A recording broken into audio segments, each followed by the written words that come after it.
तो my dear students, अभी तक हम लोगों ने जो है 3.2 का क्वेश्चन नंबर 1 का दोनों सॉल्व कर लिया था। आज हम लोग सॉल्व करेंगे क्वेश्चन नंबर 2। ठीक है, तो चलिए पढ़ते हैं क्वेश्चन को कि क्या कर रहा है।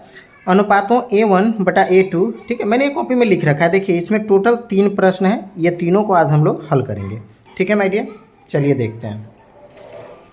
तो यहाँ पे हमने भी लिख रखा है अनुपातों A1 बटा A2, B1 बटा B2 और C1 बटा C2 की तुलना करना है, यानी कि ये तीनों की तुलना करके ज्ञात कीजिए कि निम्न समीकरण युग्म, जो ये समीकरण युग्म दिए हुए हैं, इनकी रेखाएं एक बिंदु पर प्रतिच्छेद करती है, समांतर है अथवा संपाती है।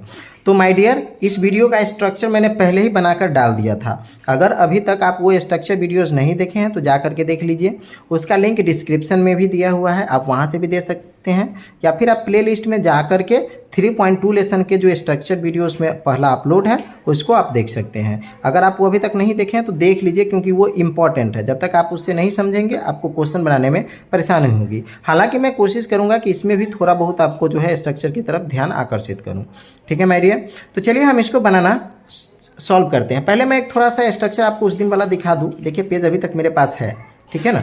तो मैंने ये 3.2 का जो है ये स्ट्रक्चर बताया था आपको कि अगर फॉर्मेट A1 बटा A2 is equal to not B1 बटा B2 के फॉर्म में आएगा तो क्या करेगी, प्रतिच्छेद करेगी।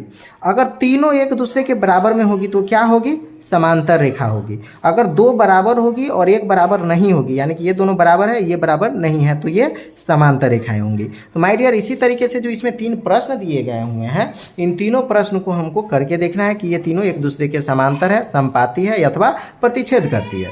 ठीक है, तो चलिए पहला नंबर क्वेश्चन को हम हल करते हैं। तो पहले इसको लिख लिया जाए। 5x माइनस, इसको पहले आप समीकरण के रूप में लिख लेंगे तो ज़्यादा बेटर रहेगा। मेरे कहने का मतलब है कि इसको लिख लीजिए आप। इधर मैं लिख लेता हूँ 5x minus 4y is equal to, देखिए +8 है, इधर आएगा तो क्या हो जाएगा, -8। ठीक है, यह है आपका समीकरण 1। उसके बाद 7x plus 6y is equal to, -9 है, जब बराबर की इधर आप इसे लाएंगे तो क्या हो जाएगा, +9। यह है आपके समीकरण 2। ठीक है, ये 2 आपने लिख लिया। अब आपको क्या करना है, इसकी तुलना करनी है। अब देखिए इसमें जो है ये पहला वाला नंबर आपका क्या हुआ, A1, तो A1 आपका कितना हुआ, 5। ठीक, इसके नीचे क्या हो गया, A2 आपका कितना हो गया, 7। उसी तरीके से ये हो गया आपका क्या, B1, यानी कि B1 आपका कितना हुआ, -4। ठीक है, -4। तो ठीक इसके नीचे क्या होगा, B2, ये कितने हो जाएंगे आपके, 6 है तो 6 रहेंगे। ठीक, फिर अब इजकल टू के इधर आएंगे तो ये देख रहे हैं कि ये क्या हो जाएगा, C1, तो C1 हमारा कितना है, -8। देखिए सॉरी, ये 1 नीचे होगा, थोड़ा ऊपर दिया गया 1। ठीक है, उसी तरीके से C2 हमारा कितना हो जाएगा, 9 हो जाएगा। अब आपको तुलना करना है, यानी कि बटे के रूप में डालना है। माय डियर, सीधी साधी बात है इसकी, जब आप तुलना करोगे तो ये क्या हो जाएंगे, 5/7। मैं यहाँ पे लिखता हूँ इसको, ये हो जाएंगे 5/7 इजकल टू -4/6 इजकल टू -8/9। मैंने ये लिखा है। अब आप ज़रा हमको बताइए कि क्या ये नंबर इसके बराबर है, नहीं है, ये इसके बराबर नहीं है, यानी कि इजकल टू नॉट, ये भी इसके बराबर नहीं है। तो माय डियर, मेरा पहले ही यहाँ पे पता चल गया कि ये इसके बराबर नहीं है। तो जब ये इसके बराबर नहीं है तो यहाँ देखिए ये इसके बराबर नहीं होता है तो क्या करती है, प्रतिच्छेद करती है। तो हम यहाँ पे लिख देंगे कि ये प्रतिच्छेद करती है, प्रतिच्छेद करती है। ये हो गए आपके पहले प्रश्न का हल। ठीक है माय डियर, आप समझ गए। अब इसी तरीके से अब हम दूसरे प्रश्न की तुलना करके देखेंगे। तो चलिए पहले हम लोग दूसरा प्रश्न नोट कर लेते हैं। हमारा दूसरा प्रश्न है, मैंने यहाँ प्रश्न लिख लिया दूसरा। देखिए 9x plus 3y plus 12 equal to 0, 18x plus 6y plus 24 बराबर 0। अब हमको क्या करना है, दोनों की तुलना करना है। तो पहले इसको हम समीकरण का एक रूप देंगे। ठीक है, 9x प्लस 3y, ये +12 है तो वो बराबर के उधर चला जाएगा, क्या हो जाएगा, -12। ठीक उसी तरीके से ये हो जाएंगे 18x प्लस 6y बराबर +24 है, बराबर के इधर आएगा, क्या हो जाएगा, -24। अब आपको तुलना करना है इसका। ठीक है, तो आप देखिए पहला आपका क्या हुआ, A1 आपका कितना है, 9। और ठीक है, ये दूसरा इसके ठीक नीचे क्या हो गया, B1, सॉरी A2, इसके नीचे वाला हो गया A2, कितना है, 18। ठीक उसी तरीके से B1, तो ये दूसरा हो गया b1 कितना है 3। उसी तरीके से इक्वल टू के सिंबल देंगे तो इसके नीचे क्या हो जाएगा b2, तो ये b2 आपके कितने हो गए 6। ठीक उसी तरीके से c1, तो ये हमारा क्या हो जाएगा c1 है आपका -12। तो अब नीचे वाला क्या हो जाएगा c2 हो गया आपका -24। ठीक है, मैंने सभी का मान निकाल लिया। ठीक है, अब हमें क्या करना है, इसकी तुलना करनी है मतलब इसको बटे के रूप में लिखना होगा। 9/18 इक्वल टू 3/6 इक्वल टू -12/-24। देखिए 9/18 3/6 -12/24, 9/18 3/6 सेम नंबर है। बस मैंने यहाँ पे ये आपको मान बताया है। इतना आप नहीं भी बनाओगे ना माय डियर तो चलेगा, बस मैं इतना आपको समझाने के लिए बता रहा हूँ कि A1 B1 C1 A2 B2 और C2 कहाँ से आते हैं। ठीक है ना, कैसे हम इसको सवाल से छांट सकते हैं, मैं एकदम बेसिक से आपको बता रहा हूँ। ठीक है ना, तो चलिए आप पहली बार चैनल पे आए तो इसे सब्सक्राइब जरूर कर लीजिएगा, वीडियो को शेयर भी कर दीजिएगा, क्योंकि हमारा ये चैनल आपको शुरू से अंत तक पूरा सब्जेक्ट एक एक क्वेश्चन की तैयारी आपको करवाने वाली। तो शानदार तरीके से फ्री क्लास है, ज्वाइन करने के लिए कोई पैसे नहीं लगते, बस आपको ये रेड बटन जो दिख रहा है इसको सब्सक्राइब करना है और घंटे के बटन को प्रेस कर लेना है। ठीक है, रोज शाम में 7 बजे क्लास अटेंड करना है, एवरीडे शाम में 7 बजे क्लास चलता है। ठीक है, तो चलिए अब आगे हम अपने बात को ले चलते हैं। अब आपको क्या करना है कि इसको तुलना करना है, मतलब काटना है। तो देख लीजिए, आप ध्यान से देखिए 9/18 है।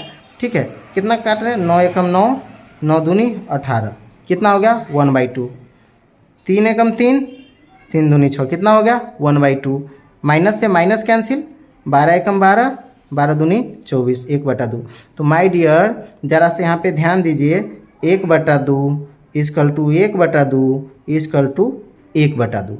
तीनों जगह क्या आया आपका 1/2, यानी कि ये सब एक दूसरे के बराबर है। ये जो है समीकरण क्या पता चल रहा है हमको इतना हल करने से कि ये सब एक दूसरे के बराबर है। तो जब कोई क्वेश्चन सभी एक दूसरे के बराबर होते हैं तो वो क्या होता है, संपाती रेखा होती है। इसीलिए मैंने बोला था स्ट्रक्चर का वीडियो देख लीजिएगा, आपको सारा याद रहेगा। देखिए जब आप इस फॉर्मूला पे इसको नोट करेंगे तो क्या होगा, संपाती रेखा होगा। तो इसका आंसर हमारा क्या हुआ कि यह संपाती है। ठीक ना, ये हो गए हमारे आंसर। ठीक है माय डियर, दूसरा भी हो गया हल। अब चलिए हम तीसरा क्वेश्चन हल करते हैं। ठीक है, तो माय डियर स्टूडेंट्स चलिए हमने तीसरा क्वेश्चन लिख लिया। 6x - 3y + 10 = 0, 2x - y + 9 = 0। अब हमें इसकी क्या करनी है, तुलना करनी है। तो पहले हम सबसे पहला काम करेंगे, क्या करेंगे, समीकरण रूप देंगे इसको। 6x - 3y = +10 है, इधर आया तो -10।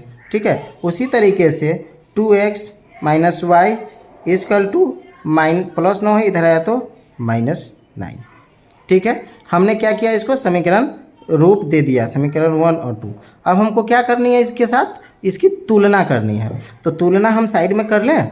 ये पहला हमारा क्या हुआ A1 कितना 6, A2 हमारा इसके नीचे वाला हो जाएगा, कितना हो जाएगा ये A2 हो गया 2।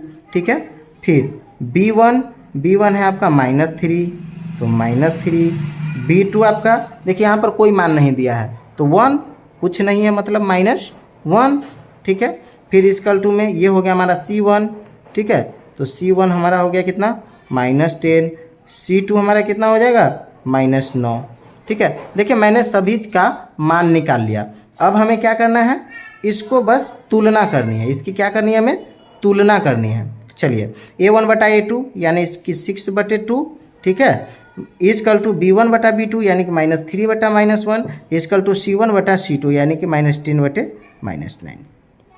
ठीक है माय डियर, यहाँ पे देख लीजिए कि क्या हो रहा है। यहाँ पे इस नंबर को आप काटेंगे, देखिए ये वाले नंबर को 6/2 है ना, तो इसको हम काट देते हैं। 2 एकम 2 और 2 तिया 6।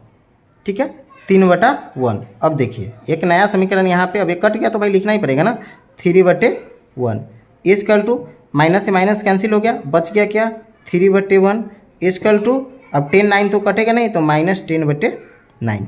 यानी कि देख रहे हैं कि ये दोनों एक दूसरे के बराबर है, लेकिन ये बराबर नहीं है, यानी कि ये बराबर नहीं है। तो equal to not 3/1 equal to 3/1 equal to not -10/9। तो ये दोनों जब बराबर हो और ये बराबर नहीं हो तो वैसे रेखा क्या कहलाते हैं, देखिए जब ये दोनों बराबर हो और ये बराबर नहीं हो तो वो रेखाएं क्या होती है, समांतर रेखाएं होती है ना। चलिए तो हम क्या लिखेंगे इसकी, समांतर रेखाएं, समांतर रेखाएं हैं। ये हो गए हमारे answer. I hope my dear आप इन तीनों क्वेश्चन को एंजॉय किए, आपको समझ में आया। चलिए फटाफट लाइक कर दीजिए, कमेंट कर दीजिए, ठीक है। मिलते हैं नेक्स्ट पार्ट में, तब तक के लिए bye, best of luck and thanks for the watching.